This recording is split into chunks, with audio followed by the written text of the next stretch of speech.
Rain on the road this morning may have played a part in a crash involving an 18-wheeler and 6 vehicles on I-35. Now, according to Georgetown police, first responders arrived at the scene in Georgetown at Southeast Inner Loop near the 257-mile marker around 6:30 this morning. And that's led up to a backup on the side streets as traffic gets rerouted into neighborhoods. KVUE's Brianna Perez is live on Rockmore Drive right by the interstate to show us that detour right now. Brianna?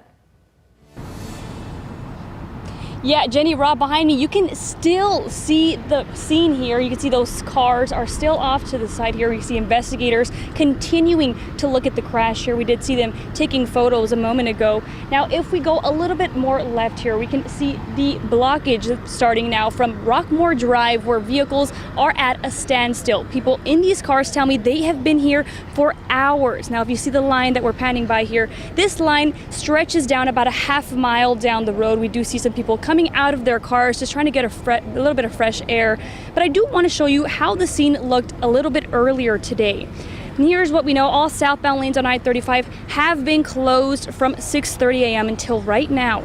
Georgetown police have told us that 6 cars were involved, plus an 18-wheeler. We did reach out to police for more information on any injuries, and they said they could not give us that information as they are still working the scene. But so far, this traffic has impacted a lot of people. We have heard from some who say they have been here for close to 4 hours. Now, it did happen during school drop-off, so we do know that a lot of congestion is still going on here.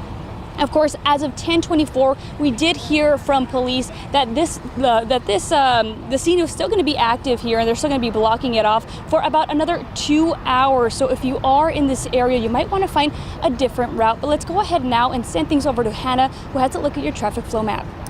Thank you so much, Brianna, for that live look out there. Once again, I mean, this cannot be emphasized enough. This is just impacting pretty much the entire city of Georgetown and anyone trying to get into Austin today. And you think about the amount of vehicles involved in this. Once again, 6 different cars. You could see they were all crunched up in different ways. And so I heard from a viewer earlier, she saw some of them hydroplane off that 18-wheeler off into that ditch there. And this is a look at that scene that was developing. Think about, everyone's dropping off the kids, trying to get into work today. Several hours later, this is still the situation. All of those lanes blocked. And as Brianna said there, I mean, I've been talking with our photographer, JP, who was stranded out there for several hours. And he said this is now kind of turning into a much bigger traffic situation because of these detours and the lack of options here. So let's take a look at the backup. It's going all the way back to Georgetown High School. This has been going on for several hours.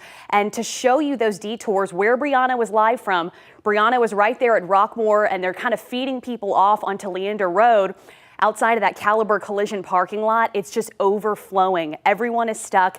And we also have some looky-loos in the northbound lanes that are trying to peek over and see what's going on that is now contributing to a whole separate crash situation. So it's definitely been a mess today, and that's another thing is Georgetown police haven't confirmed the injuries or if any fatalities are involved here. So we're really trying to get those details for you, but understandably, they're still out at the scene working that. So anyone coming in from Gerald or any north of there, you're going to have to use that 130 toll road because once again, 2 more hours, we're looking at a full closure.